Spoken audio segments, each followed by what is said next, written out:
Okay, the recording has started. I'm sorry for that.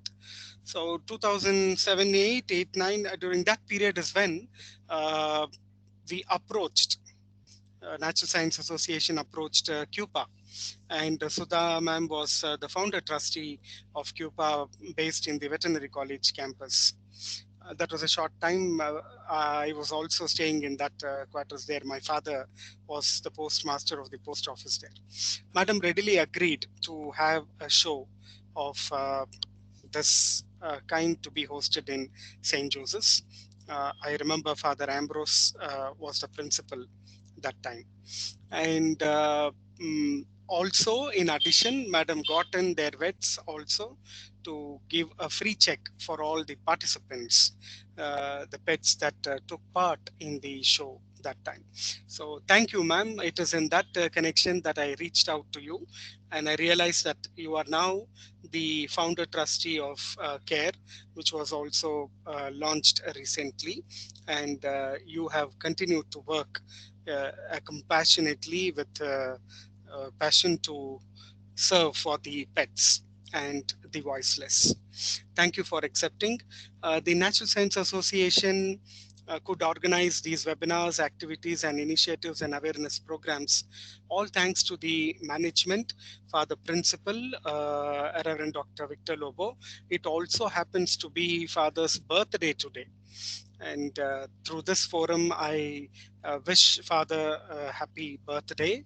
And our registrar, Dr. Melvin Colasso, and the Dean of School of Life Sciences, Dr. Beatrice Siqueira, all for their encouragement and support that has kept us going in conducting so many webinars, online initiatives, and awareness, as I said. I am thankful to the staff of the Department of Zoology, all of them, for their support and cooperation and valuable comments in bringing these events live in action. Uh, Thanks to all the NSA, Natural Science Association volunteers and office bearers. As usual, they toil day and night in from the thought process that begins to hosting a program and preparing the brochures, the certificates, reaching out to people, the publicity campaign that they involve in. Thanks to all the NSA volunteers and office bearers. Like we do with other events, we allot student in charge, the student coordinators for every event. The student coordinators for this Positively Perfect Pet Talent Show are Michelle, Maria, and Aman. Thank you, all three of you, for putting in your efforts in making this show happen. So, with that, I also thank all the participants to have actively agreed to be here along with their pets, and also attendees who are going to witness the Positively Perfect Pet Talent Show. Thank you all.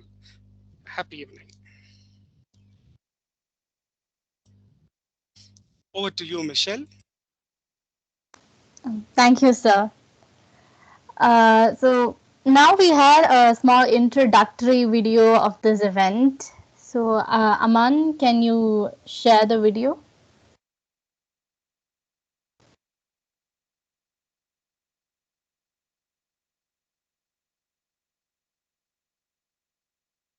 Yeah, thank you, Michael. Good afternoon, everyone.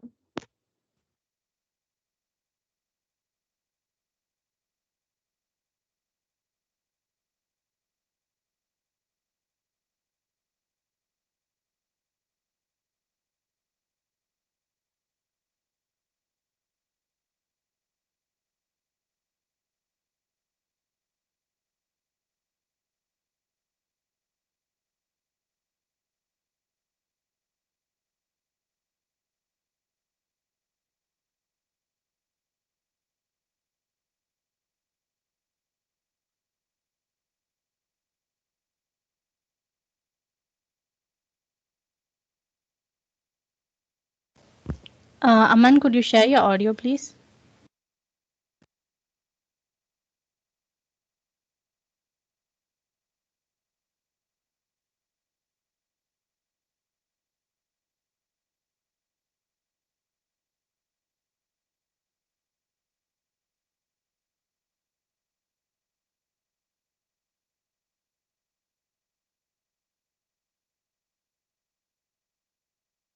Is the audio audible? No, we couldn't hear anything.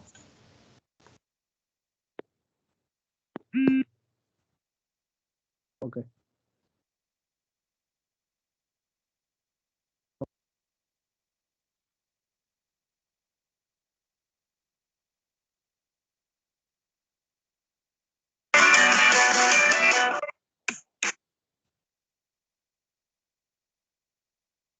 Yeah, I believe the video also should sync in with audio, Aman.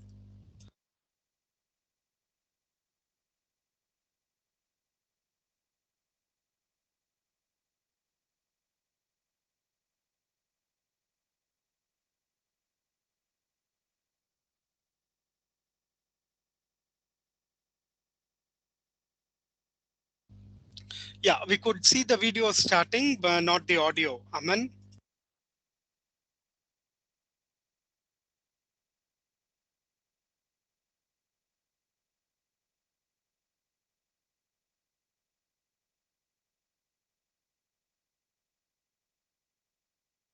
Sorry, sir. No, we could see the video running, not the audio. So can you sync them together and start?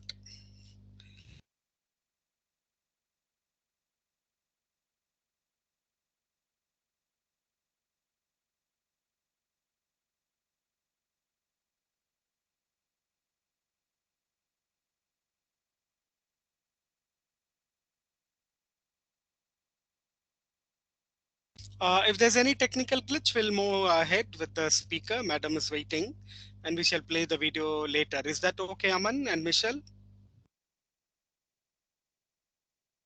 Yes, sir. I think that would be Okay. fine. Okay, Michelle, start and we'll proceed with the other thing. Aman, you can check on to the technical glitch.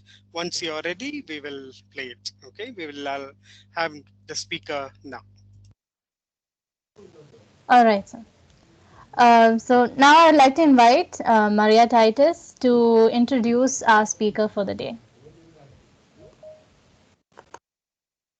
A very good evening to everyone present here. This evening, we have gathered to cherish and celebrate our beloved pets. It is a pleasure to have all of you with us as we share our experiences about our precious little friends, family, therapists, and companions. The speaker for today's event is Ms. Sudha S. Narayan. CARE is headed by Ms. Sudha Narayanan, founder trustee of CARE, who comes with her immense expertise, knowledge, and skills of over 2 decades in the field of animal welfare, both domestic and wild. She is a former trustee with CUPA, which is Compassion Unlimited Plus Action for 17 years, and WRRC, which is Wildlife Rescue and Rehabilitation Center. Ms. Sudha is known for her hands-on capability of running an animal shelter single-handedly without compromising on ethics, compassion, and commitment. Welcome, ma'am. We are very happy to have you among us. Thank you so much, Maria. Can you all hear me? Yes, ma'am, you're audible. Okay.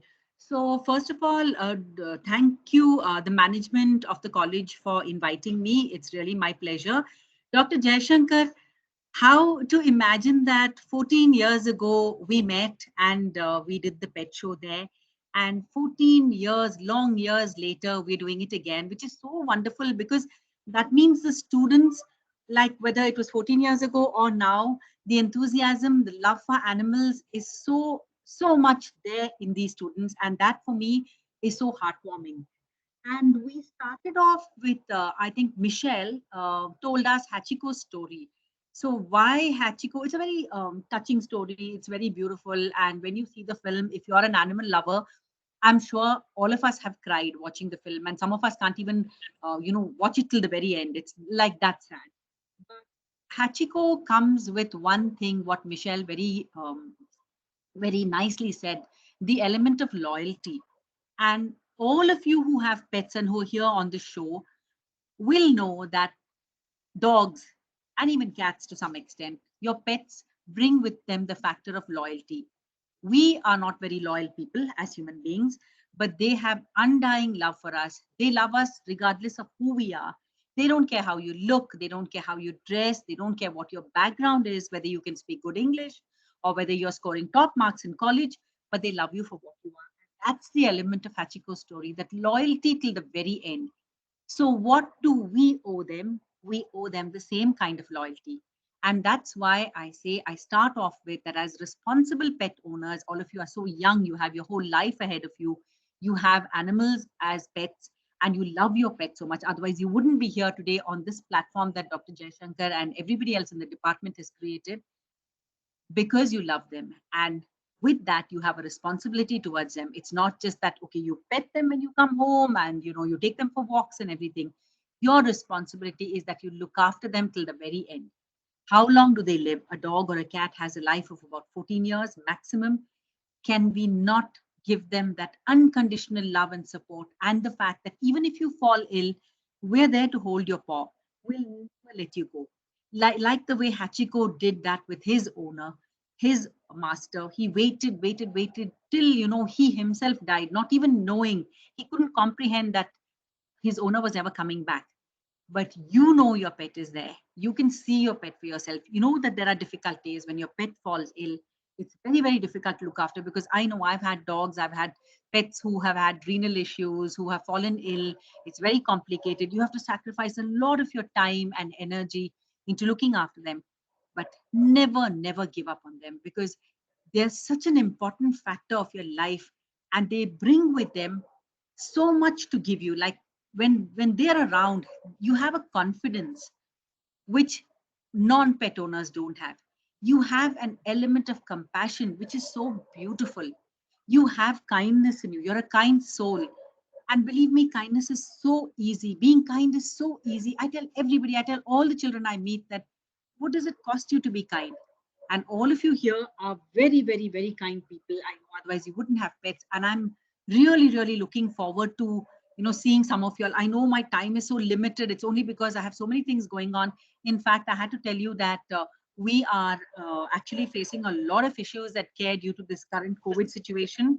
We have our vets ill, some of our managers ill, and a lot of our staff also. So it's been a tightrope, but I know that I could never have missed this.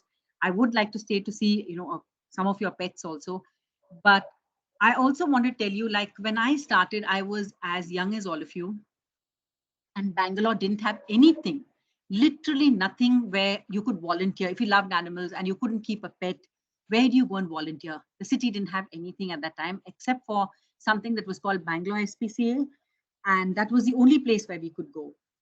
And that's why when I started CARE, I said that I thought to myself that I need to create a place where young people can come and express themselves, their creativity towards animals, the thoughts they have, the ideas they have to better animal welfare in the city.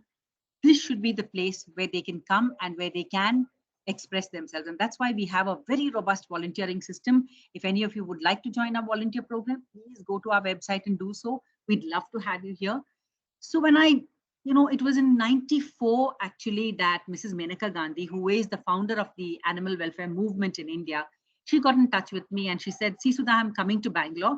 I'm calling all people who are, animal lovers to come for this meeting, because at that point of time, you have street dogs. I work primarily with street dogs. So the street dogs used to be caught. It was way, way before all of you were born. They were caught by these vans in very horrible conditions and taken to an old place called the pound. Like you would have read it in books, the pound, the unwanted animals are taken and killed. And that's what was happening. They were all taken there and they were brutally killed by electrocution. Now, electrocution is actually one of the fastest methods of killing an animal, but the pound situation would be very bad and the dogs would often just bleed to death.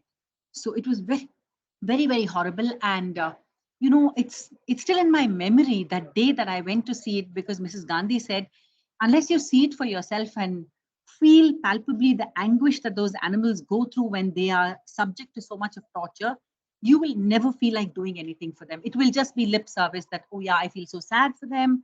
And yeah, I know but what to do. So I did go there. And there are days, when you work with animals and you can remember everything so clearly, even so many years later. And I remember seeing those animals. And then we decided that we have to change this. And that's when we brought in the more humane and the WHO approved method of animal birth control in the city. And believe me, it was not easy. You had to fight the government, who was very happy with the old method because it didn't really affect them. But we had to make them see the videos we took. We had to make them understand the suffering of the animals. And then they changed the whole method into the sterilization, what they say, where we spay neuter the dogs. And that's why they don't proliferate and their population comes down. But it was tough. And those days, there were on Saturdays and Sundays, I was working in the income tax department, and it was a 5-day week. So Saturdays and Sundays, I would actually accompany the dog van and the horrible stench with the drunken staff to just ensure that they caught the dogs properly. It was very, very tough. And I remember one of my father's friends calling him and telling, you know, Shankar Narayan, I saw your daughter in a dog van. My father proudly said, I'm so proud to hear this. And I'm so glad she's doing it because at least she's making a change in their lives. And that day I realized like how much your parents' guidance and their support means. And I'm very sure all of you have wonderful parents who support the fact that you love animals and have pets. And that's something you should really treasure. And moving on, we started a shelter, which became one of the biggest in India. Then I helped start the Wildlife Rescue and Rehab Center, where we literally, it was fledgling, and wildlife rehabilitation of urban wildlife was nobody knew what to do. There were no set norms. The forest department didn't know what to do. So we started off setting these kind of things, you know, because even with urban wildlife as well as with domestic animals, really Bangalore didn't have any standards. Nor was there anything in India also. And as a pioneering group to set all this in place was such a wonderful, eye-opening experience. And it's something I really treasure because I remember we would work with snakes and monkeys and all kinds of animals. And I very, very clearly remember how once we got this distress call from Yeshwantpur, a timber yard in Yeshwantpur, where a man called screaming frantically, there are some eggs over here and I don't know what those eggs are. So we rushed there and we realized they were python eggs.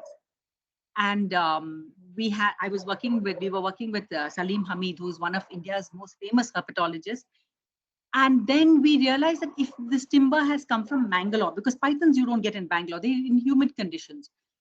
So where could the mother be? So Salim told us that and told the owner that just wait and watch, don't do anything, keep the eggs in one place and the mother will come. Sure enough, she was hiding in another log of wood and she came, and then we took her and the eggs and they hatched. There were 14 fledglings and soon they grew like how they think. And one day the mother was missing. We couldn't find her anywhere in our center. And we searched high and low. And then till we realized that she's in the bathroom on the shower handle, twined herself and peering down at us, like watching us search for her frantically. I mean, animals are so endearing and so wonderful. And then finally, when the eggs hatched and we could take her, we had to rehabilitate her in the the Shiradi Ghat, that is somewhere on the way to Mangalore near Sakleshpur, because the climate was very and all of us had to take turns. And believe me, it's not easy carrying a python on your back. They're huge, and even if you put them on if the sack is on your lap, even if they move about a little bit, you know, your legs will pain like anything. But those were experiences. We also once confiscated a monitor lizard. Small fellow, somebody had kept him as a pet, like how people do, wildlife, which they shouldn't be doing, which is very illegal. And when we brought him, he grew, and then we had to rehabilitate him. So where do we do it? He came from Orissa, Bhitarkanika in Orissa. And to get him back there, we finally got the Indian Air Force to give us one of their big transport aircraft to transport this Varanus salvator, the monitor lizard, till Bhitarkanika.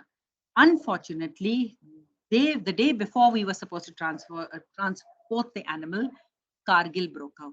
And the Indian Air Force withdrew everything for the war, which is very, very natural. What do? We have this monitor lizard, huge fellow with us, and we don't have nothing to do with, don't know what to do, it needs to go back. So we went to the Indian Railways. I remember going to meet the commissioner of the Southwestern Railways in City Railway Station. And we told him this plan. And it was so wonderful how he took it up. And he said, on the Guwahati Express, you will have to book the entire that luggage compartment 1 month in advance, and we'll transport this fellow. But two of you will have to accompany. We did that, and it was such a wonderful day for Indian Railways. And I know there was a huge crowd there, and the entire luggage compartment was booked, and we put this fellow in, and there were two of them hydrating the monitor lizard the whole way till there. And to our surprise, he was a dull brown.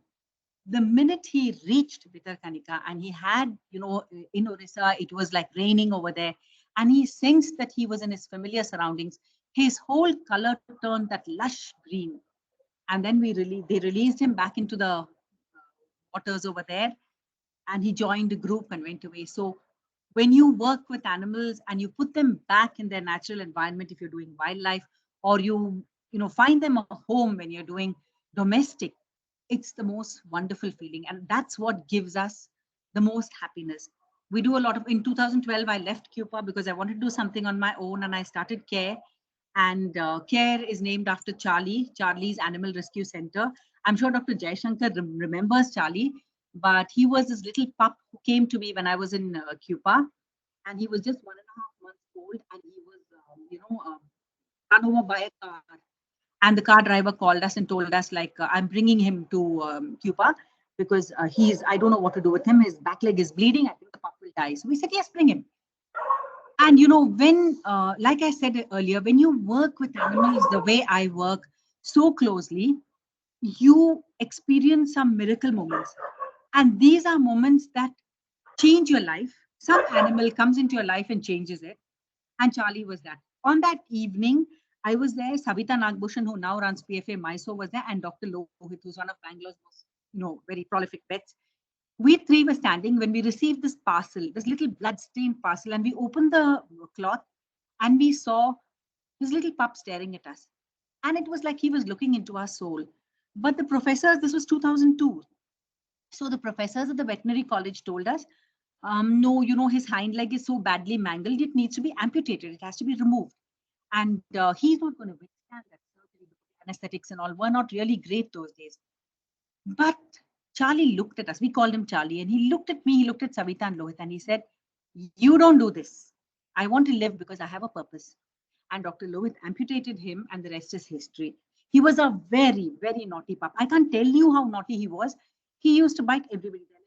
The medical waste person, he even bit the garbage driver, garbage compactor driver.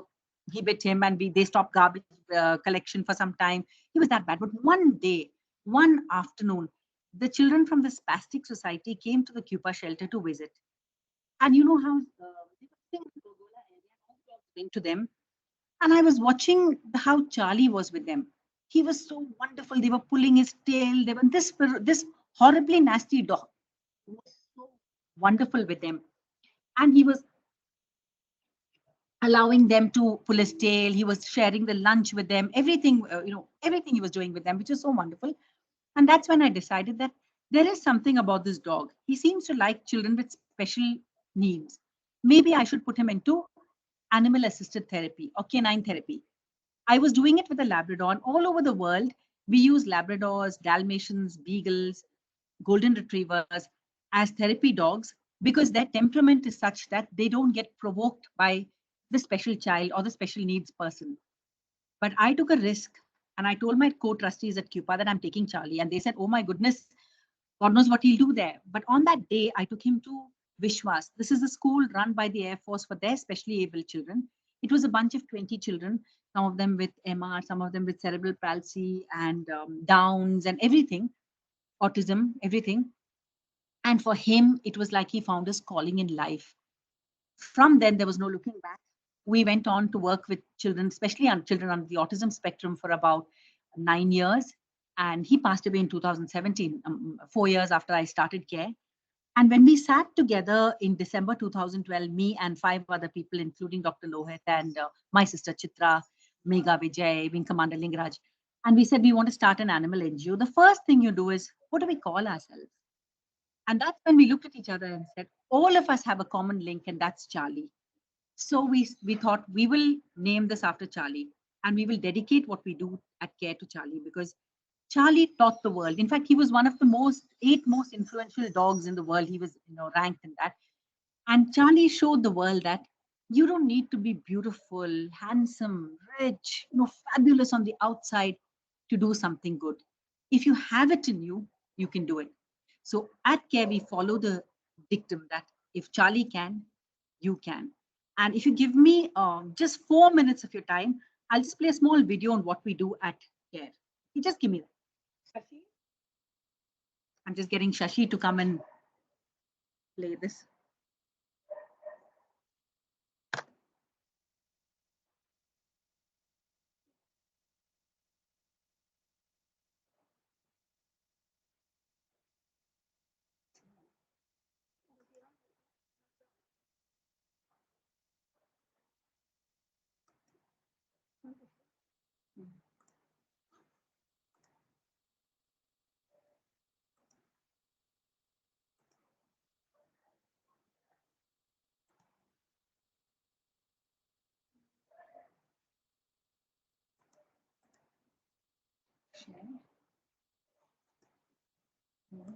It's okay.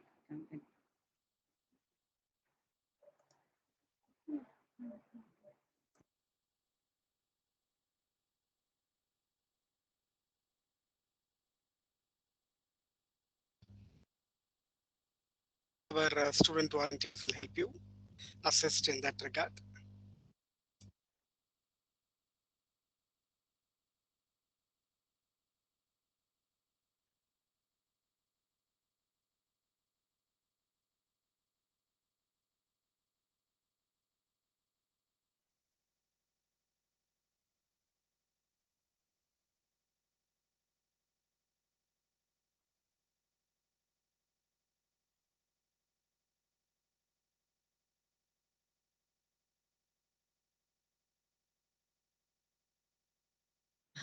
Sorry, I think there's some problem. It's not able to share. I'll probably send it to Maria, and then you can show it to them later.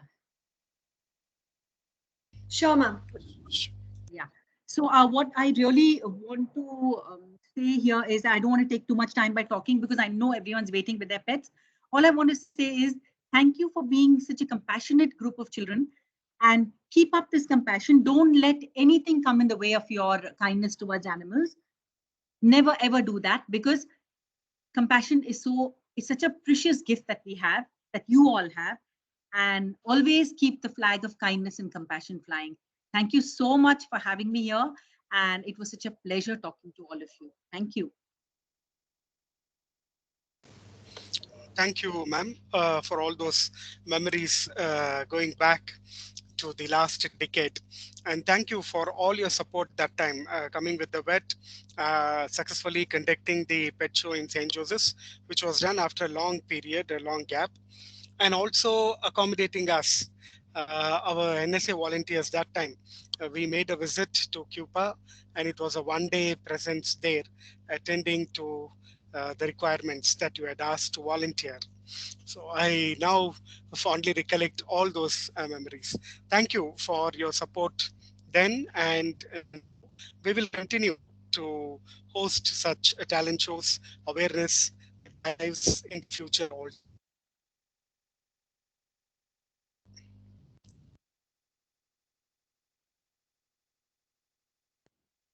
Thank you so much.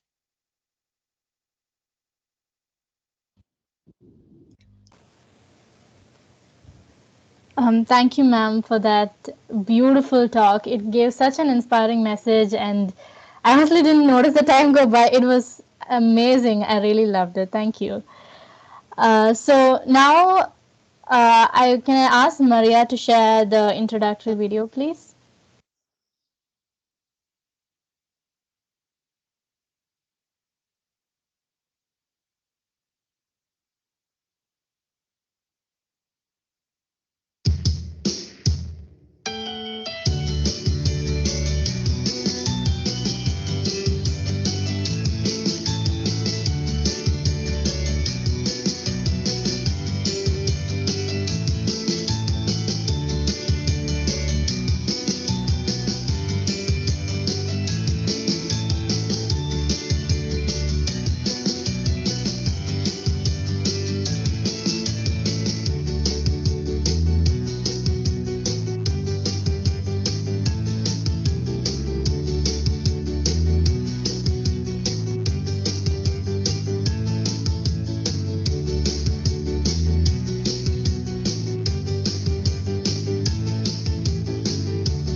Thank you, Maria. Thank you so much. I hope everyone could view the video. Now, we would like to have a question and answer session, ma'am, if that's okay. That's fabulous. Yes, please go ahead. Participants and attendees, if you have any questions, please do share it in the chat and I'll read them out. Ma'am, I have a question. Like, I'm pretty sure working in this field for all these years would have given you lots of memories and moments. But if you had to choose one, like one of the best moments where you felt that you chose the right path and you're in the right place in your life, can you share a moment like that? Actually, a lot of people, I'm asked this very often wherever I go, but I can't pin down even one moment like that because every single animal is so precious. So it's not, of course, Charlie's entry into my life was very, very major and very huge, and he really turned my life. But otherwise, I would say that at Care, working with trauma animals, every time that one animal gets healed and is put back in the ambulance and it's going back to its place where it lives, at the road where it lives, and it's back to its guardian, and I see that little video taken by the ambulance driver of it wagging its tail and running back on the road to its own place, that's enough. That's the happiest day, that's something that it's a high nothing can replicate.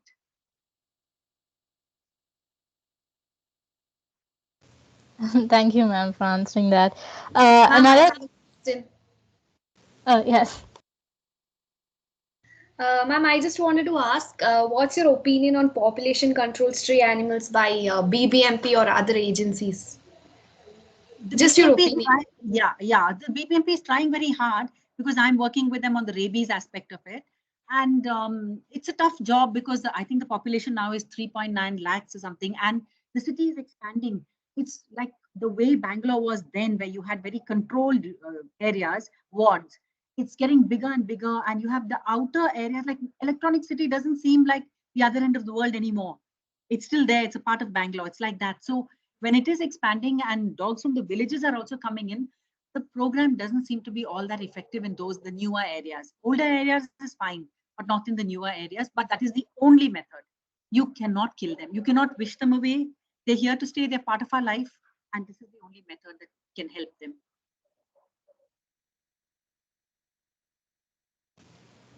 We have a question in the chat from Vedant. Ma'am, who is your inspiration for doing such noble and kind work? My first inspiration is Crystal Rogers.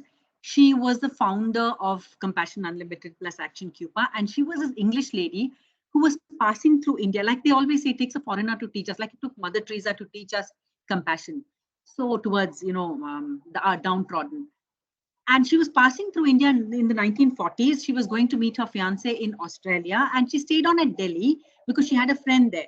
So she said, I'd spend 2-3 days at Delhi, and she was there. And her friend took her out actually for a small tour of the city in the 1940s. And after she came back, her friend asked her, so Crystal, how did you like the place? So she was very quiet, Crystal, and she said, did you see what I saw? So she said, what did you see? She was thinking, she said, oh, the Qutub Minar, this, that, and all the historical stuff in the gardens. She said, no. Did you see that dog starving on the road? Did you see those pups lying in the ditch crying because they're motherless and there's nobody to look after them? Did you see that horse with its eye gouged out and wandering the streets? Did you see that ox, skin mottled with grey, lungs wheezing, pulling a huge load up the slope and not even able to breathe? And did you see that monkey with that huge metal collar around its neck made to dance? And she said, no, I didn't see it. That's what we are. We don't see because we take these things for granted. And so she stayed back. She gave up everything in her life. She gave up seeing her fiancé. And ultimately, he died in the World War. And that was so tragic because she never saw him because she stayed back to start Animal Friends in Delhi. Then she went on to Jaipur and started Help in Suffering with Rosalind Townend, which became one of the biggest animal NGOs in India. And then to retire, she came to Bangalore, saw the situation was equally bad in Bangalore, and then started Compassion Unlimited plus Action in 90 when she should have been retiring. So when I saw her first, there's an aura about her. It was almost like she was having a halo. She was so angelic.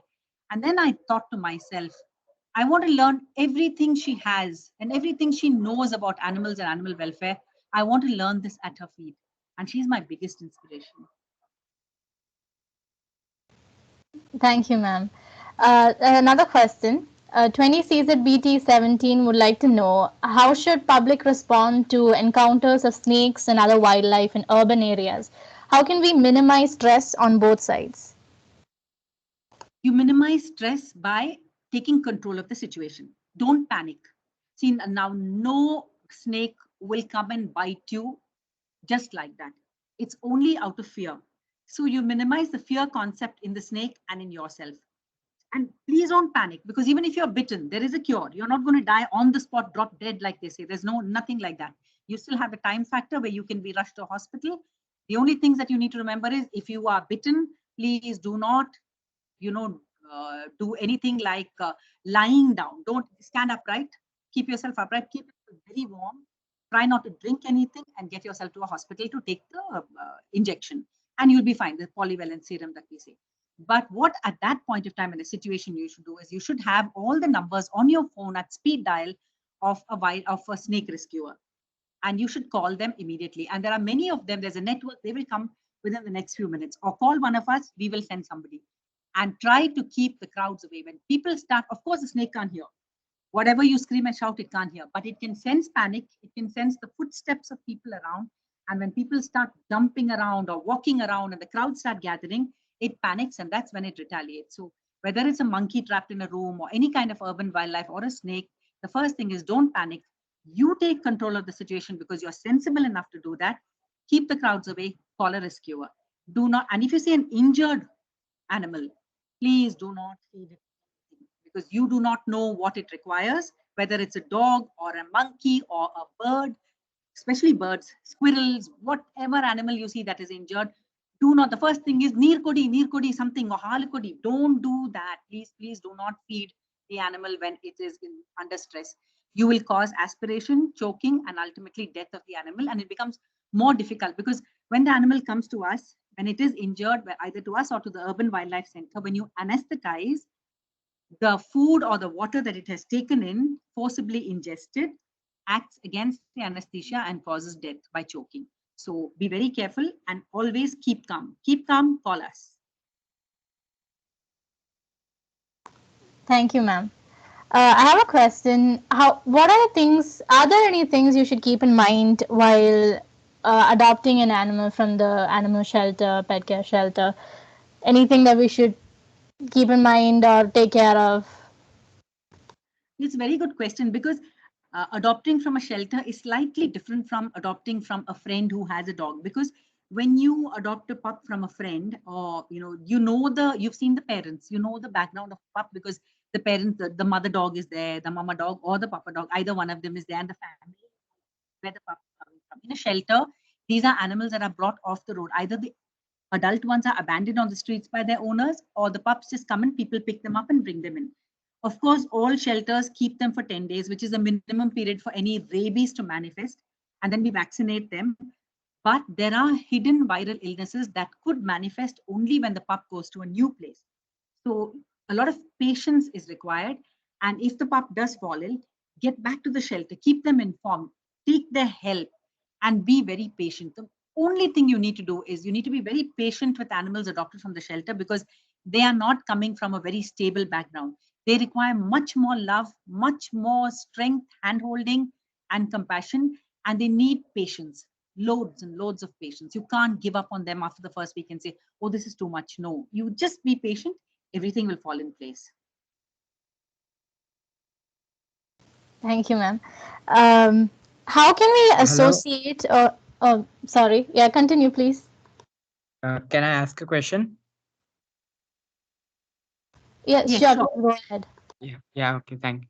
Ma'am, I have a question. I hope I'm not straying away from the topic, but Not at I all. have Tell two me. questions. One is like, where we hear the stories about the harsh reality behind, the breeding of cats and dogs, and how the female cats and dogs are kept in bad conditions and all. So in India, like, what are people doing for that? And my another question is, I saw something different which we usually do not find in India. When I went to an amusement park in Maharashtra, there was there was a thing which was known as walker dog, and they had kept many different breeds of dogs in cages. At outside, you see it like it seems normal, but when I walked the dog, I came to know that they were, frustrated, kept in cages, and they wanted to fight with each other. They were just sniffing around the place, sniffing the markings of other dogs, and the big dogs like German Shepherd, they were never walked when I asked the staff. So they had been in the cages. So how is this all allowed in the amusement park to go on? What is your name? Ma'am, my name is Chaitanya. Chaitanya, you have asked such a very pertinent question, which is worrying all of us. Dog breeding, animal breeding, cats and dog breeding is really horrible. And in Bangalore, there is a huge number of backyard breeders, what we say, unethical backyard breeders who buy 2 dogs or 3 dogs and then constantly keep mating them. So it is the same lineage, it is the same family, the mother, the children, they mate each other. And so as the pups keep, being produced, the mother is never given any respite. They're not given any love. They're just used as breeding factories. And it is so cruel. The conditions in which they're kept. We recently did a seizure of some dogs, 4 dogs, which are now with me at care. And there's a police case going on. It is very sad. You feel like crying when you think of those dogs. Like nobody has ever spoken to them one word of love. They're just being used for breeding. And the pups that come out of it are all very weak, are all have genetic disorders because of inbreeding. So there is now the law. Fortunately, the new law has come in and the BBMP has formed the breeding rules, and they are yet to implement it, because implementation is the worst thing, because you need that much manpower to go to all corners of the city. You can have it in your house, your neighbor could be breeding. How do we know? How can, do you have the manpower to go to every single place in the city? But they're working on something, and I'm hoping that we have started filing FIRs, bringing people to the, getting people, some of the breeders arrested, CUPA and CARE.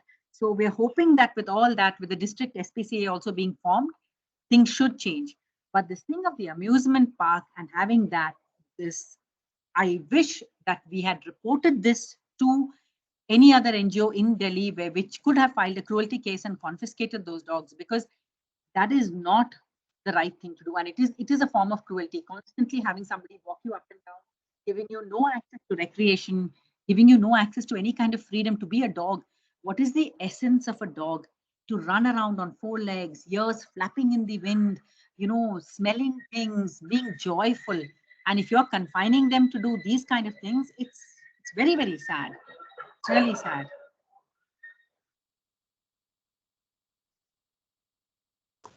Thank you, ma'am, for answering the question. 20 Caesar BT16 would like to know if you had any experience which made you think, at least for a moment, that you should not have taken up this work. That's also a question which sometimes, like, when I feel that when the ambulance comes in and brings an animal, a dog, and it's like, you see the dog, it's like it's been in a ditch full of dirty water. It's had so much of illnesses. Its temperature is high. It's suffering so much, and then it dies in our hands. We try everything. We work so hard on it, and it dies. And then you see that suffering, and you think, like, how much can I take? I can't see this anymore. And you want to put your head in your hands and cry. And then that's the day I think, like, why don't I just, like, stop this and do something else? Why am I here? How much can I take? How much can your spirit take? How much can you mentally can you take also? And then the ambulance comes in with yet another animal, and then you know that, no, you have to do this. You have to gather all your resources, your strength, and do it again, because each animal that lives is hope. So there are days you do feel like, and also sometimes, though it's wrong to say this, I don't know what Dr. Jayashankar will say about this, but when people criticize you for very wrongly, say that, you're doing this, you're doing that, you're not doing things the right way, you're trying so hard, there's very little appreciation. We all live on, when someone says a kind word, we live on kindness, we thrive on kindness. And when people, pull you down so badly for things you haven't done, which is such injustice, then you feel like, why did I get myself into this to face all this? All I'm doing is, all I want to do is quietly work for animals. But that's human beings, you know, you can't, and that's life, the good and the bad. So, but the days like this are very few. Most of the days are happy days. Yes, ma'am, I would agree. Yeah, there will always be criticism. I would say please carry on, because the hope that is instilled in you when you see the next ambulance is the same hope that comes to us when we see people like you working passionately. So keep going. Thank you. Right Thank you from so much. Thank you. Thank you. One more question, ma'am. 21BBZ79 would like to know if there are any ways to reduce puppy mills and kitty mills and other wrongdoings done by the breeders and fight for justice against animals just used for these breeding purposes. Yes, there are. The law is there and it's enforcement. So if whoever would like to join us in this fight to, you know, work with our animal cruelty officer to, you know, fight this battle, we'd be so happy to have them on board, because the more people we have and the more young people we have, determined young people with strength, then the stronger we become. So yes, you can always join us, because the law has now come into place, and I think it's time we all started fighting for their rights. Ma'am, how can we associate a volunteer with CARE? Yeah, you can just go to our website. That's Jigaru barking, charlies-care.com, and you will find there's a volunteer link. So fill in the form, and we let you know when the volunteer orientation program starts. And once you get into finish the orientation online, then you can always write to us and tell us that you're interested in this aspect of the work. And we'd be very happy to give you the training and form a group who will do this. Okay, ma'am. One more question. Dr. Sunita Rajamani would like to know how good or safe are the gravels and foods available in markets for cats and dogs? The kitty litter that you're talking about, is that what it is? No, it's the food gravy, The gravy. Yeah, there is actually a whole new thing which says that, you know, a natural food or even raw food is good for animals. Yes, it is, because they are carnivores and they can digest and assimilate raw food. But what is more convenient is this food, and though they do say that, you know, it does, but I really haven't seen it shortening the life or causing, because we have so many dogs here and so many cats, and they are all on commercial food. Basically, of course, one meal is chicken and liver and rice, which is cooked, but the other meal, and for puppies, everything, it's processed food. I have cats at home. I have 5 cats, and all of them are on Royal Canin, and I haven't really seen that kind of health concerns. But there is always the thing that, you know, natural food is better, and if you can give natural food, home cooked food, it is good. But make sure, like for a cat, it should have the element of taurine, like fish should be there. Whatever is good. Consult your vet about what would be a good complete meal. Thank you, ma'am. 20CBZ66 would like to know, he saw many dogs in the street suffering from an unknown disease. He or she had a weak body and not able to walk, and had saliva surrounding his or her mouth. He thought of looking at it and ended up doing nothing. Can you share any method that can help to use to help these poor ones, like any Medicare products? Don't medicate, because you might not know. See, when you see skin problems are huge, and you have to take a skin scraping and see whether it's dermatosis or any other thing like that. You can't just medicate. The one thing you can do is you have to call us. You have to call either CUPA, CARE, or Ally, or any of the animal helplines, which can send an ambulance and pick up the dog and have it treated. But if you call in and they say, like, right now we are full, we don't have space, there is one thing you can do. Keep tabs on the dog. Feed it every day. Even if it means going out of your way a little bit, like say it's not exactly on your route, but you have to go to another street, do that. Pack a little nutritious food, like it could be chicken and rice or just pure plain chicken, or even some of this commercial food like the wet food pouches. Every day, give it one meal and keep an eye on where the dog is till there is space in the shelter to bring it, or the shelter, send the ambulance for us to send the ambulance. But most often we will do it, and try to send a video of the dog to the organization so that they can see for themselves what exactly is wrong with it and how much priority is required to be given to that dog for pickup. But don't turn your back to it because you can't do anything. We are always there. We may not be able to pick it up on the same day, but we will register the case and see that it's done in the next 2 days. The same goes with other organizations like CUPA and Ally. So I think you should just call people in and have it picked up and treated. Thank you, ma'am. Are there any more questions?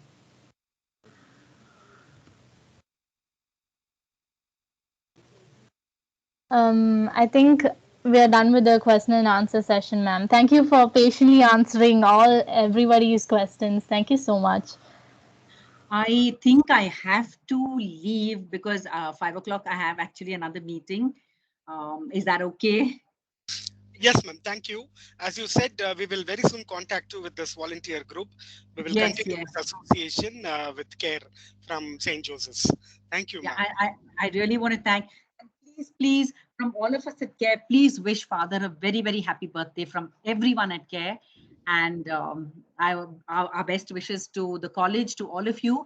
And I'm hoping that once this COVID situation comes down and we can all see each other, I hope a group of you will come over here and have, like a day at CARE with the animals.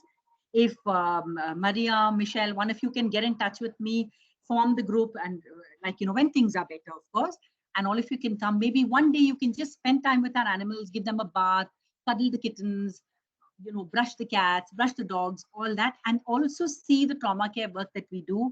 We would be really grateful. Sure, ma'am. Thank you so much for everything. Thank you, madam. I think now it's time to move on to the next event of the day. So we have 13 eager participants that have been waiting. I hope we haven't kept you waiting for too long. So first participant to go is Shivani YSK, who will be sharing the video she sent in first, and then we'd like her to talk about her pet. So Aman, can you share the video?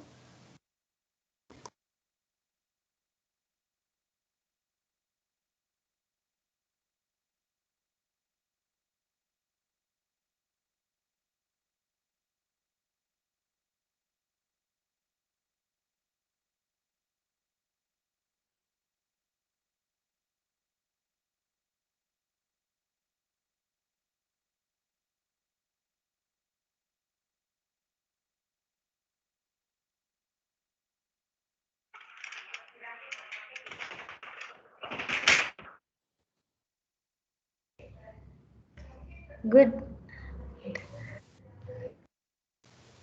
Okay, that was a very short and sweet video, and thank you, Aman, for sharing it. Shivani, are you there?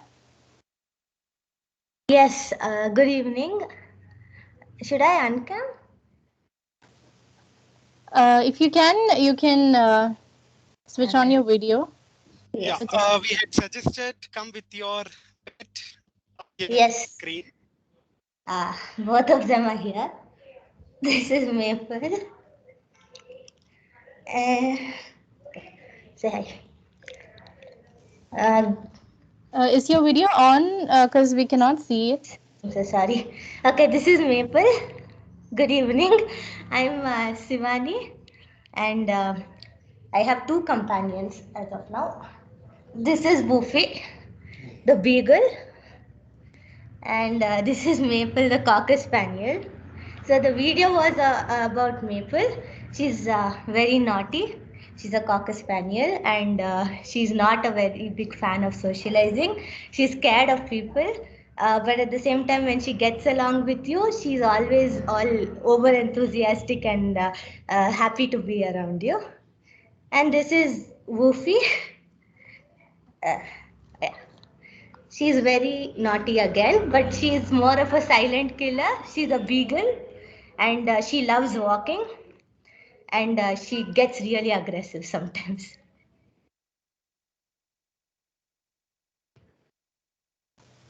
Those are adorable dogs. They are so cute. And can you give a small talk on how they have changed your life? Like, what are the differences they made? Yes, okay. The reason why we adopted them in such a short notice was because our dog passed away 2 years ago, and we got really depressed. So we couldn't stay without another dog. So we got these two, and I think it was Maple.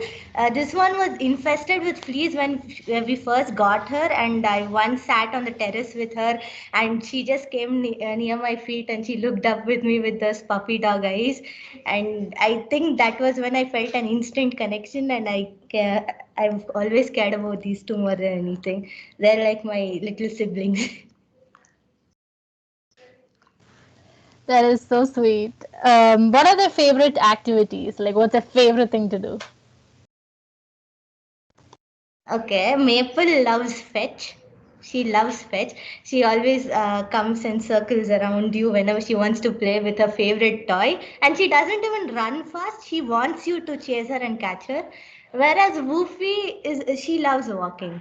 She just loves discovering new scents and meeting new people. And she like lets everyone on the street tap her and cuddle her. So yeah. Thank you, Shivani. Thank you so much for sharing your joys with us. They are certainly adorable, and thank you so much. Thank you. So, up next, we have Anisha, Anisha Gogoi. So, Aman, can you please share her video?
Anisha, are you there?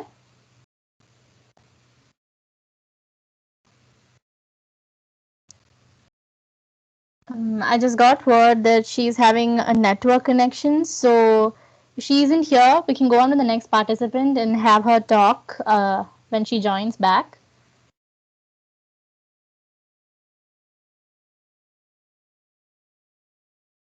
I think we can go ahead with the next participant, Elizabeth Rani.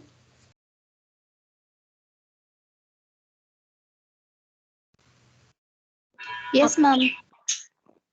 Aman, could you share her video, please? Thank you.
Elizabeth, are you there? Yes, I'm there. Is your video on? Can you please turn it down? Yes, 1 minute.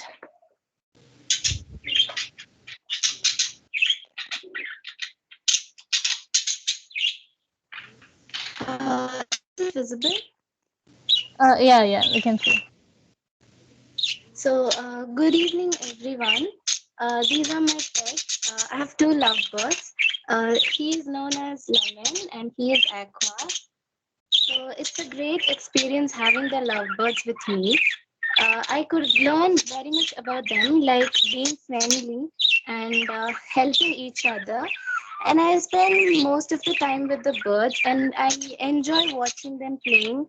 Indeed, they keep playing with toothsticks many times, and they enjoy taking bath on its own. And because the birds are there, I feel it's a very good time pass for me. Otherwise, it would be very difficult for me in this lockdown to survive without them, actually.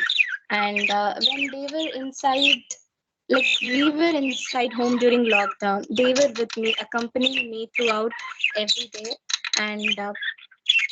And the good moment spent with them is playing with them and enjoy watching them playing. And they come and sit in our fingers, and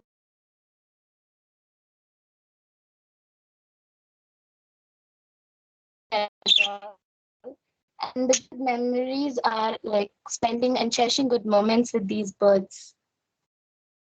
This is how they sit in our fingers.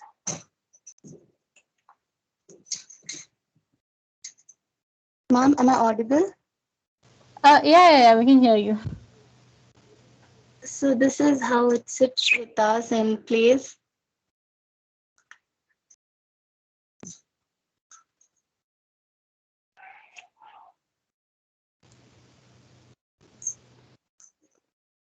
So that's my birds, Mom.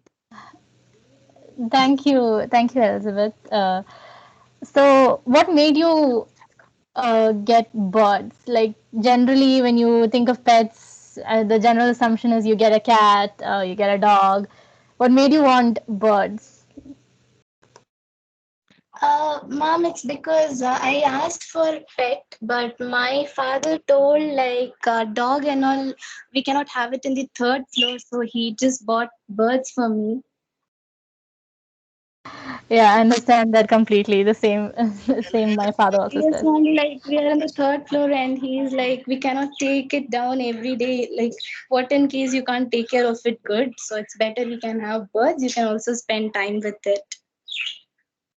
Michelle, you can ask Yeah. Elizabeth to come online, camera with her pet appearance together. We request Oh that yes, sir. all participants.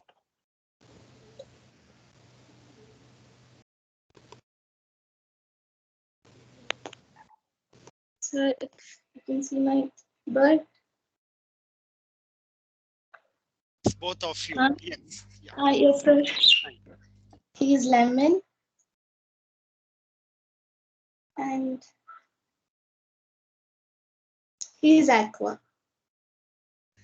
Okay. The color is what gave the nomenclature to them. Okay. Yes, sir. Okay. Good. Okay, Michelle, over to you. Thank you so much, Elizabeth. They are adorable. Thank Thank you. you. Thank you, ma'am. Okay, up next, we have Anisha. Are you here?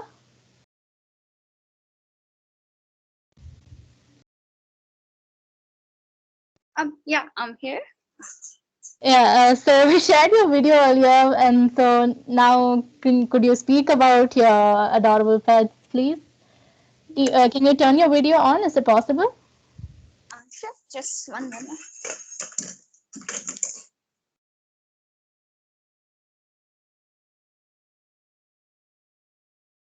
Okay. Hello. Am I audible? Yes, we can hear you. We can hear you.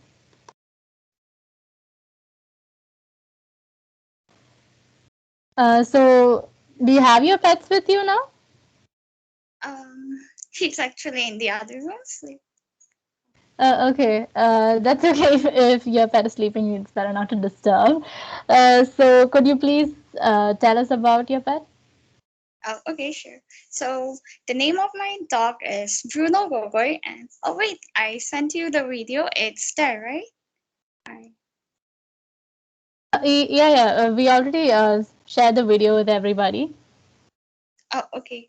So the name of my dog is Bruno Gogoy, and he's a mixed breed, and he's actually from Nagaland, Dimapur, Nagaland. My aunt brought him to Meghalaya from Dimapur by train when he was around 3 months old, and he was born on 12th December, and now he's 6 years old, and he's quite mischievous. Anisha, 1 minute.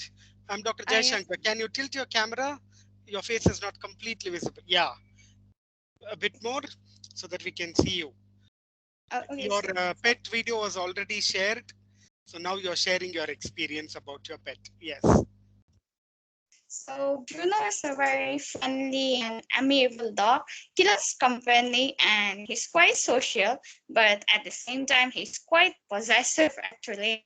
I I mean, he likes people and all, but he doesn't like us playing with other dogs and all. But with other people and all, he's very social and friendly.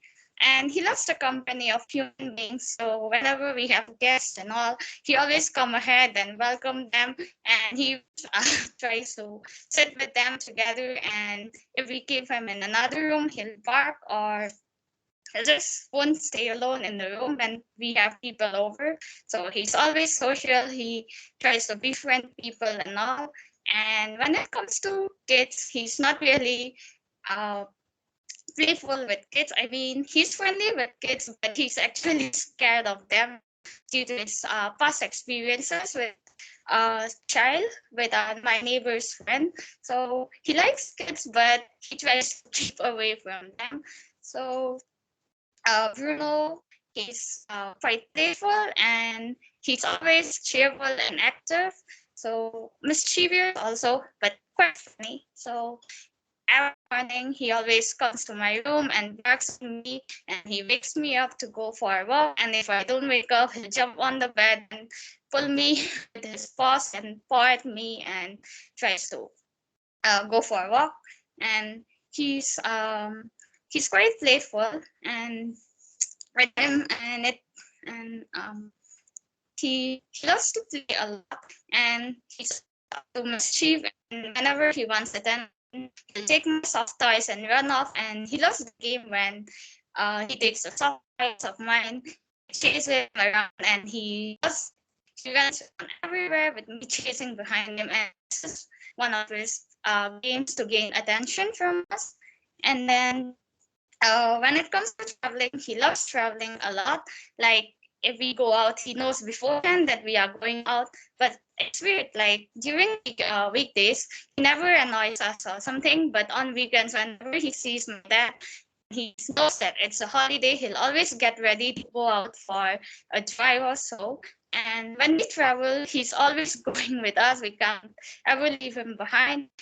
He'll go ahead and jump on the car ahead or sit in front of the car and is always ready to go somewhere. And like he's serious and whenever he goes, he travels and all. He's very quiet and he doesn't really travel at all. Go to my granny's place in Guwahati and play with my granny's dog, who's Akira. And as you saw in the video, he's playful and he loves to play with puppies and all. And yeah, that's it. Okay, thank you. Thank you so much. He sounds like an absolute delight. So, what made you choose his name? Sorry. What made you choose his name? I think you said the name is he's called Bruno. It actually was christened by my aunt only. Oh, okay, all right. Yeah. We heard. Hello. Yes, we can hear you, Anisha. Okay, so he was actually just 1 moment. sorry, there's no current, so can I just speak like that? Sorry? One minute. Oh, Yes, we can hear you. okay. He was actually christened by my aunt, who named him Bruno. So we liked the name, and since he knew that name from his childhood itself, so we didn't change it. And that's it. All right. Thank you, Anusha. Thank you so much for joining us. Thank you. Up next, we have Mayur G.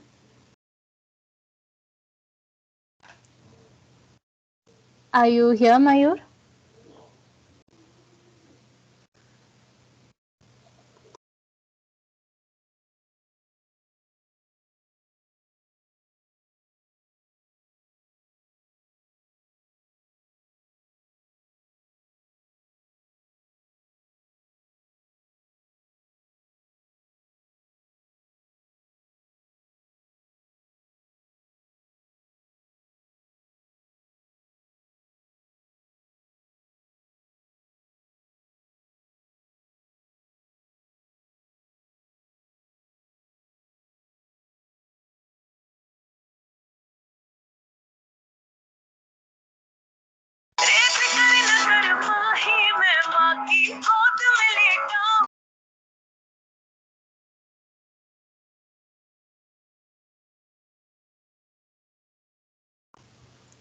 Thank you, Aman. Is Mayur here?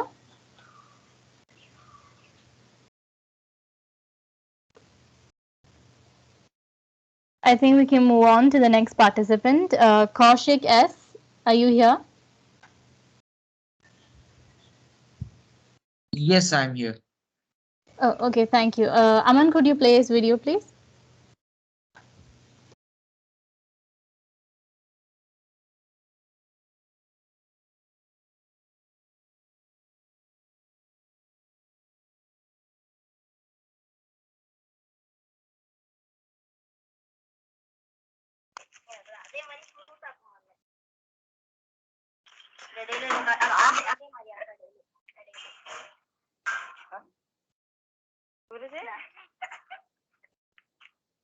ഇതൊന്ന് നോക്ക് കോഴി എറിയ അങ്ങോട്ട് ആദ്യം ഇങ്ങനെ ആക്കിയിട്ടുണ്ടല്ലോ നോക്കിക്കേ ഇപ്പൊ പറപ്പിക്കുന്ന നോക്കിക്കോ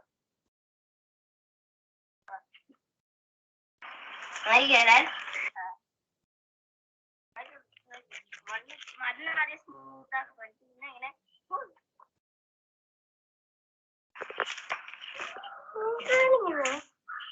വെറുതെ ഇൻഫെക്ഷൻ വന്ന മാസം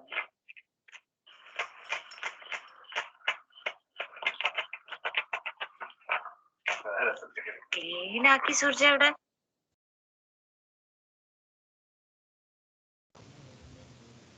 Thank you, Aman. Kaushik, are you there?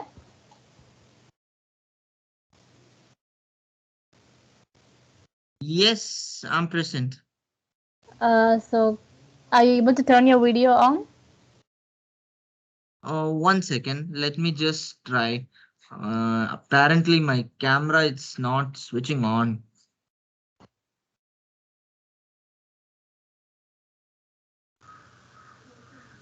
If you're unable to, that's fine. You can continue talking about your pet. Is my camera visible now? Yes, we can see.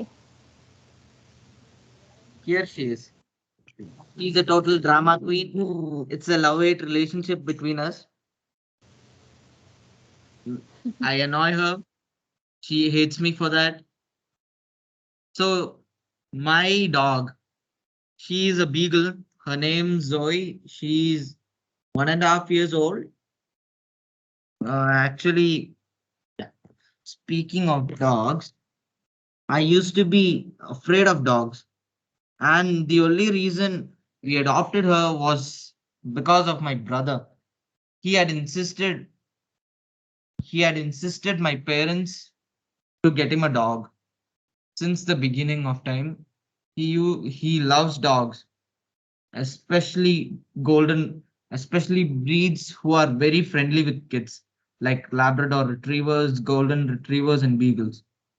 So we thought of getting a dog. I am scared of dogs, and she's the only reason why I'm not scared anymore. And if I'm to say what my dog has taught me, it's to find that is to find happiness in each and every moment of your life. She is loyal to me. She is honest. She's honest, and she's the most obedient dog I've ever seen.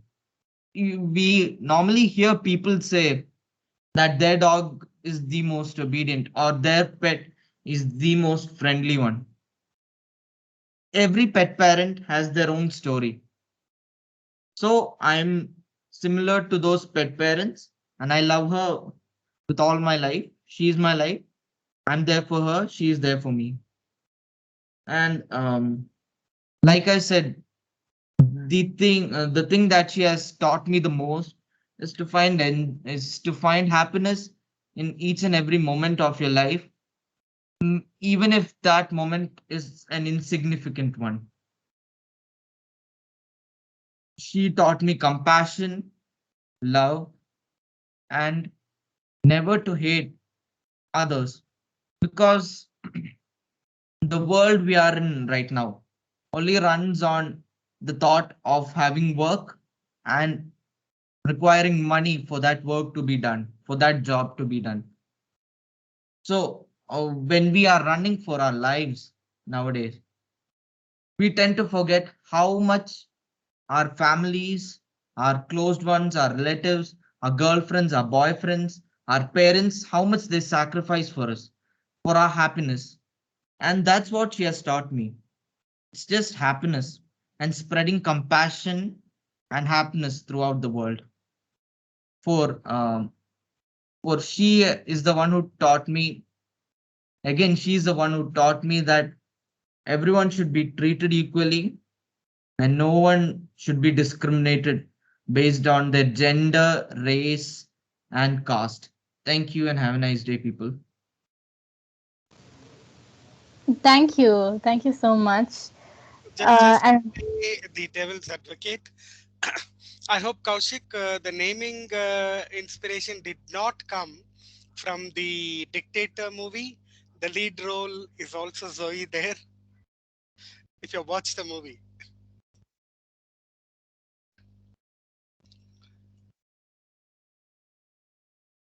you're on mute. Yeah, so sir, Zoe is the French word which means light and happiness. My dad, he was watching a show on Netflix. It was a French show, I guess. Yeah, it was a French show. And from there, he got the inspiration to keep her name as Zoe, because she's the one who literally brought light into our lives. Thank you. thank you so much. And I'm so glad she was the reason for you to get over your fear of dogs. Thank you, Kaushik. Is Harpreet there?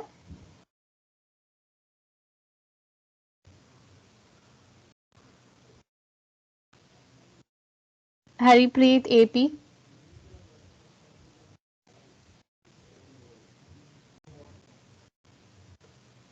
Do we have Sharon Samantha?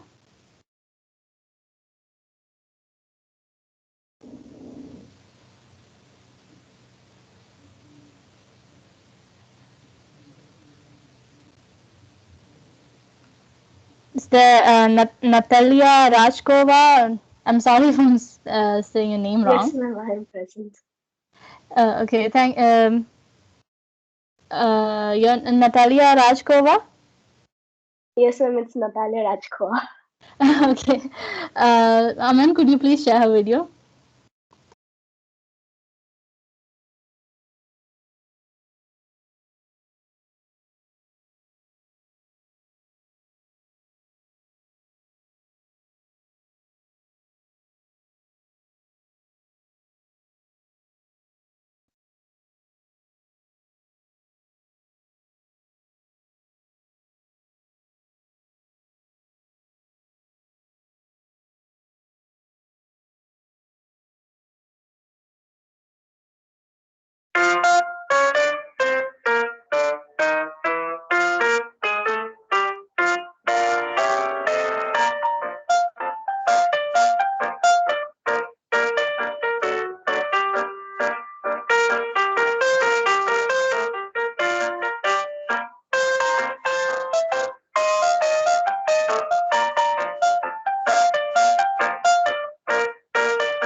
Thank you, Aman. Natalia, could you on your video? Is my video visible? Yeah, yes, it is. Okay, so this one's Leo, the one from the video, and this is his supposed girlfriend Lucy. And basically, the video is about this boy over here. So he is actually the first cat that I adopted, and we actually have a really interesting story about his adoption because I just fell in love with him when I first saw him in my community's local garbage bin looking for food. That's when I thought that probably I should feed him something because he was absolutely so adorable. And so I went to my apartment for making some milk. And as you probably know that unlike stray dogs, stray cats don't really trust people that easily. So obviously he did not came near me. I just basically left the ball near a car where he was hiding under. And at first, he did not come near me at all. He just grabbed the ball by the end of the rim and pulled it under the car so that he can have his milk peacefully under the car. And but it took me a lot of time to actually befriend him, and that's how I adopted him at first. And one day, just his mother left another kitten at our apartment, which that one is not with me right now. He's probably roaming around somewhere. And then after some days, he even brought this beautiful girl over here. And they're actually really pissed off right now because they wanted to sleep, and I just got them over here. So that's how I actually got all my three cats.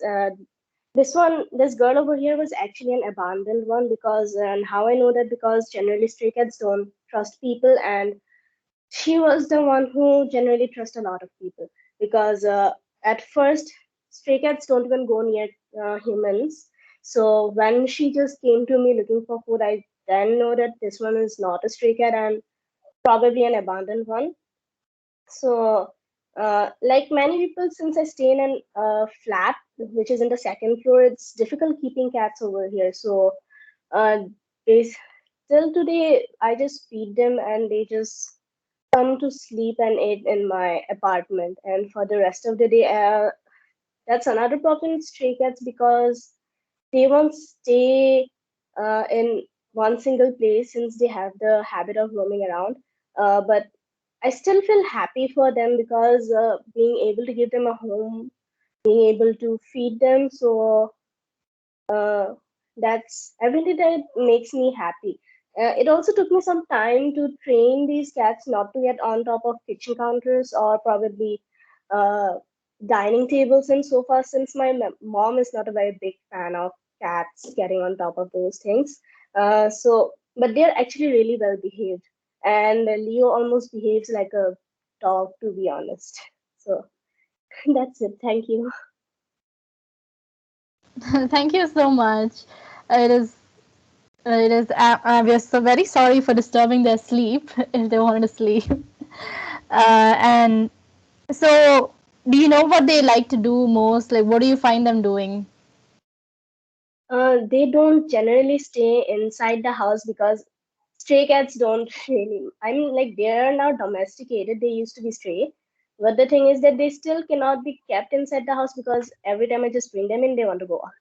So at just when they have to come and sleep or when they have to come and eat, that's the only time when they come inside the house probably. Most of the time they'll just sleep in my house or probably be curious of just as you saw the washing machine, anything that moves. And sometimes actually Lucy over here brings a mouse in her mouth. Yeah, they're actually hunters. Like they hunt mouses, rats, and everything in the community. Or probably if she finds a cockroach, she will play with it and kill it, I guess. Okay, thank you so much for sharing them with us. It was really nice. Thank you. And I'm terribly sorry if I mispronounced your name. No, it's all right. Thank you so much. Do we have Shiriwant S here? Yes, I'm present. Aman, could you play his video, please?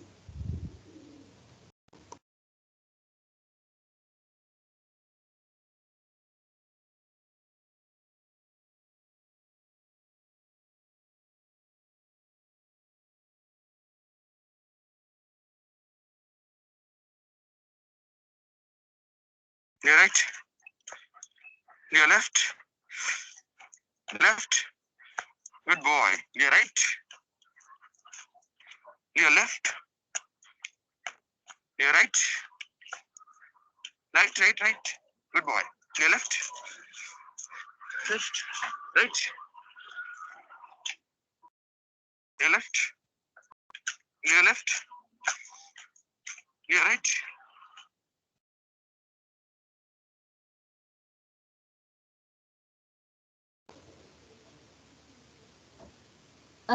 So Shiriwant, can we have you on your video now?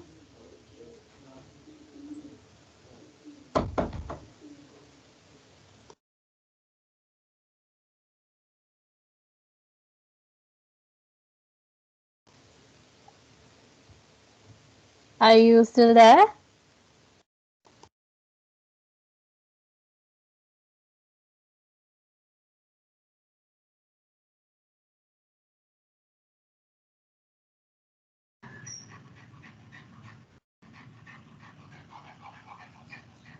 Am I audible?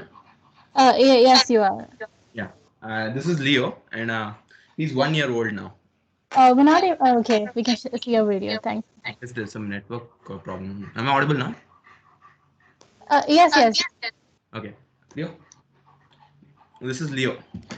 He's 1 year old now, and his favorite activities are going for walks and playing for every day, almost every day in the morning.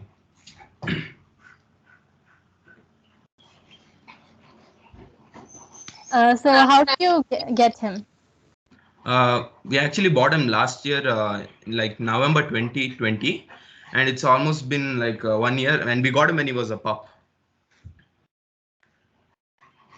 And so far, he's been a great guy. Like he's almost like my little brother. And he's like very considerate, and he can understand almost anything. Like whenever I'm sleeping, he doesn't disturb me. But when I sleep for too long, and he gets really like pissed off because I'm not waking up, he'll just come and disturb me, like jump on the bed and everything. And whenever I play with him and he sees other dogs, he won't let me carry any of them, but he lets me pet them and touch them, and does everything like that. And whenever I throw a ball and I tell him to fetch, if the other dog goes for it, he just stays there and waits until the dog gets it back, and he'll go snatch it from the dog. He sounds delightful. So he seems like a really active dog.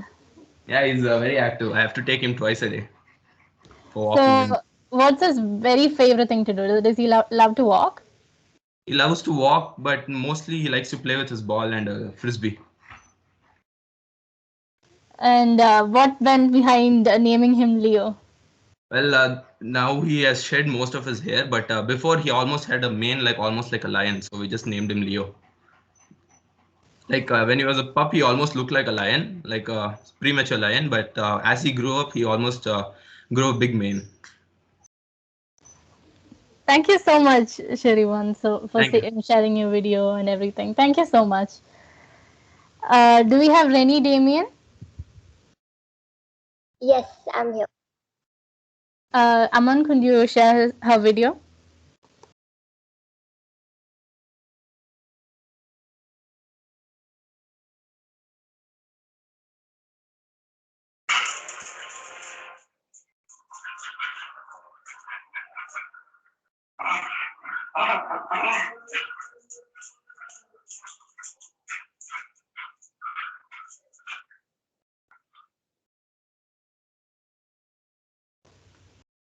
Rennie, can we have you switch your video on? Yeah, give me a minute.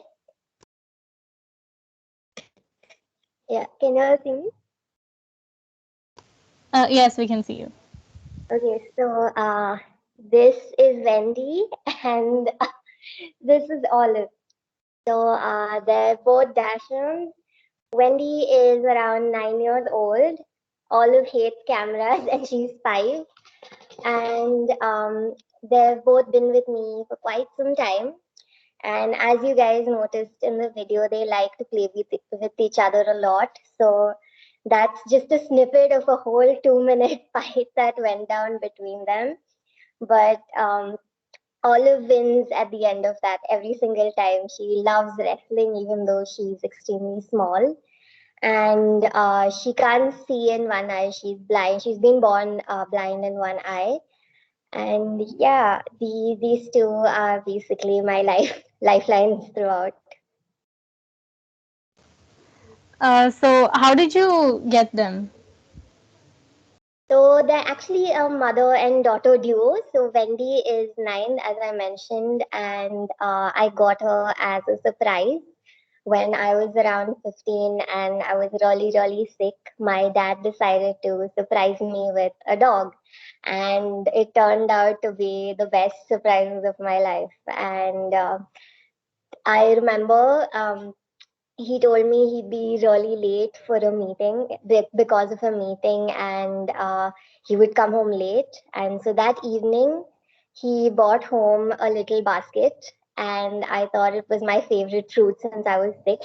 But instead came Wendy, and it was probably the best surprise of my life. I never expected it, and she's really been with me through everything. She's 9 right now. We bought her when she was around 2 months, and she's been there with me through every little thing. Every time I'm sad or I'm down or like really stressed, she'll just come, put her head on my lap during classes or during my really down times, and she'll just look at me like, and she'll keep her paw on my lap. It's really adorable.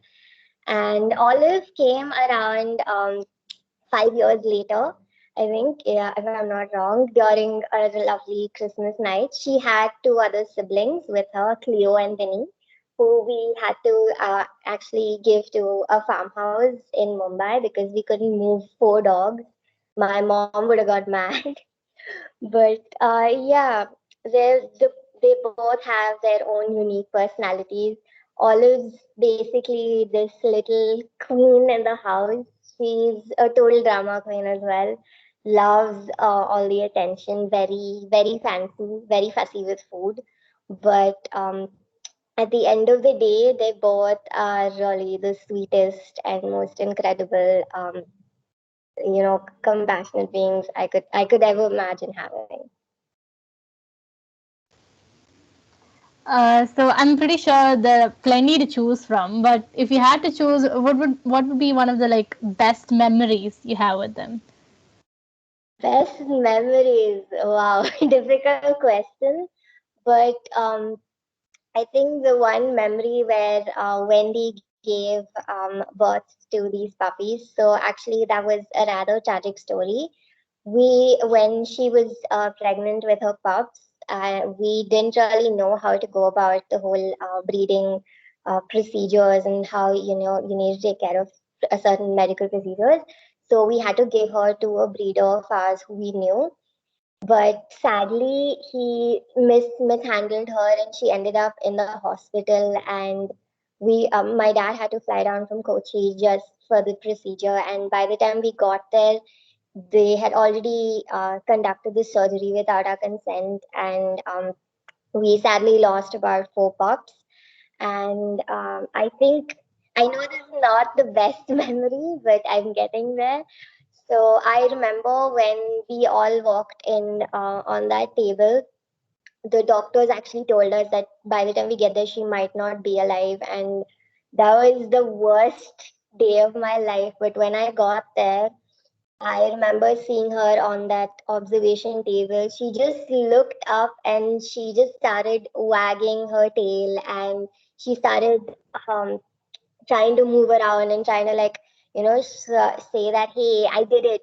And I think seeing Olive for the first time, that little whiner, it was bittersweet, I would add, and it was the best day. The fact that she showed such determination through such a difficult surgery really gave me the heart to go through anything in life, and she's a real brave heart for surviving that.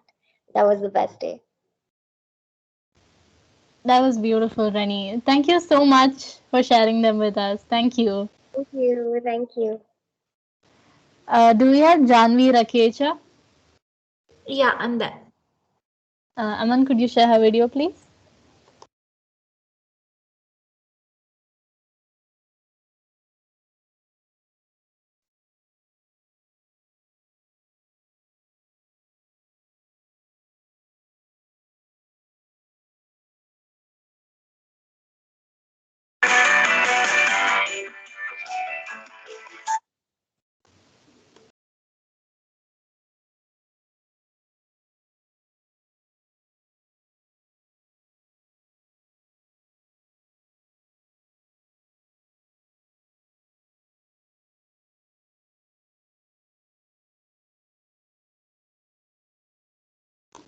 Aman, that was a different video.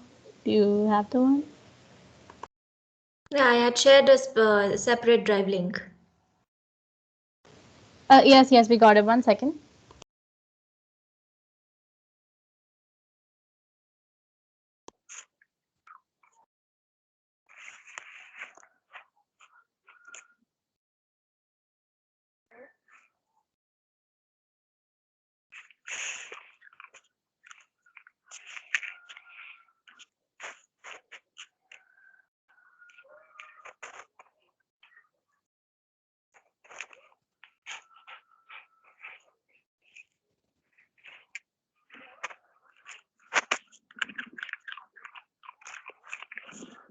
No, no, no.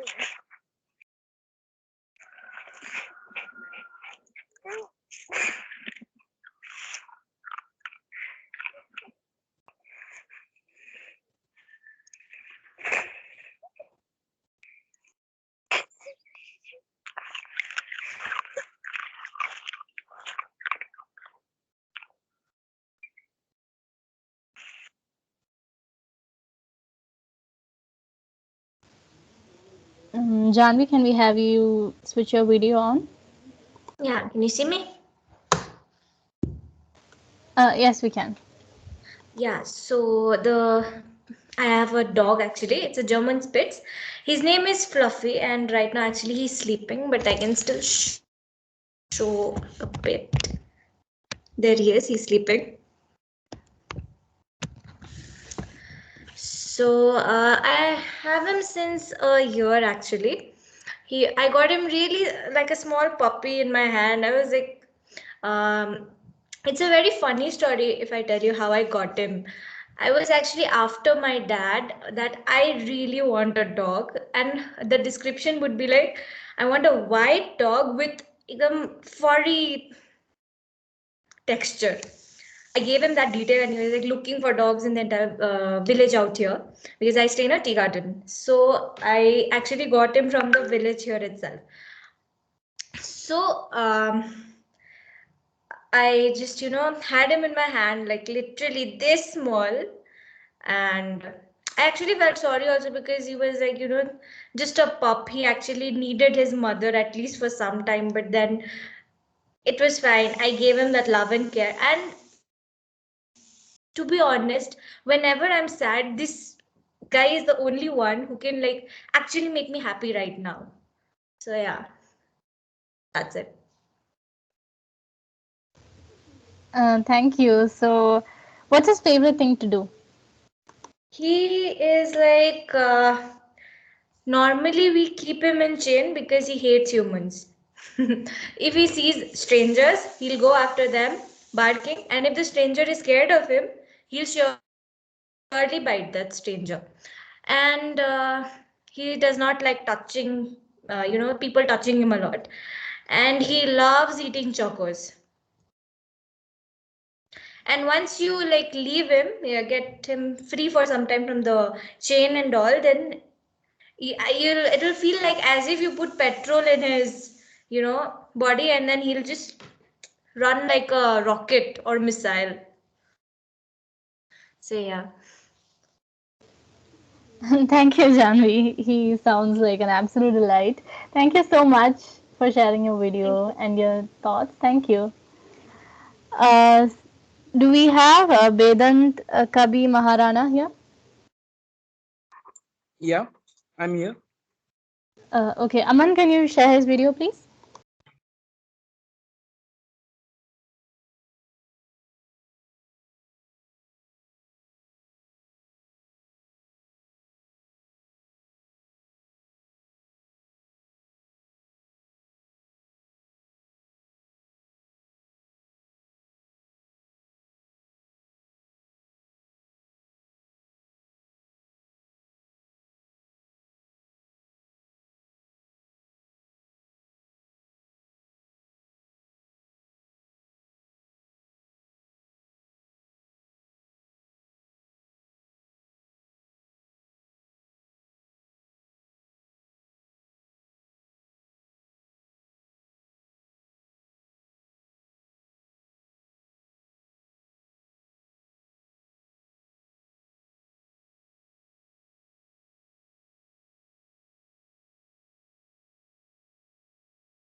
Can we have you talk about your pet now? Yeah. Hello. Wait for wait. Is my video on? Yeah, we can see you. His quit bit last to come in the camera. So my name is Vedant. I'm from Odisha. Here's my pet Dugu, and he is going to complete 6 years this coming February. He entered in our house when he was only 2 months old. He likes to play cricket, also with small piece of clothes, and also bottles, thumbs up bottles. When an incident I want to say an incident, worst memory, when by mistakenly I gave him small piece of Maggie, due to which he fell ill badly. But he was under the guidance of doctor, for which he recover very speedily after 3 days. And he is very energetic, he is very naughty, he is very dramatic, and he loves to eat raw potatoes, ice creams, and many sweet things. He also plays a lot with me. He's afraid of his father. He loves his mother and me a lot, but he respects his father. When my father advises him anything, he listen him carefully. He And I want to say that in Hindi we say "ghar ka ladla," means he is the only one without whom we can't even live a moment. That's all. I love him a lot. Thank you. He's adorable. So, Yeah. would you Vedant, mind? which place? Yeah. Which institution? I am from Panchayat College, Bargar, Odisha. How did you come to know about this event, Vedant? One of my friend, Aman Tripathi, He informed me, and I got this opportunity from him to join Okay. this platform. Aman is one of the organizers, student coordinators of this event. Yeah, Thank yeah, you. yeah. Thank you for participating. Over to Michelle. Thank you so much. Thank you so much. Um, do you Thank mind you. sharing one of your favorite memories with your pet? Favorite memories means I enjoy each and every moment with him. Each and every day is like a good memory with him. That's all. That sounds fantastic. Thank you so much, Vedant. Thank Thank you. you. Do we have Alban Anthony?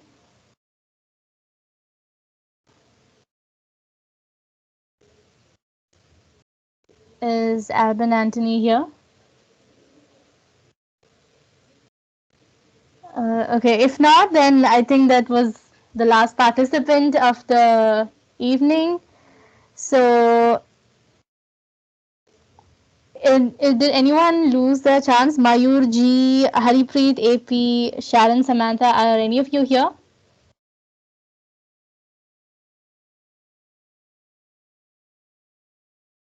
Okay, if not, then let's move on to the end of this perfect evening. So I would love to ask Maria to give the vote of thanks. Maria, please take over.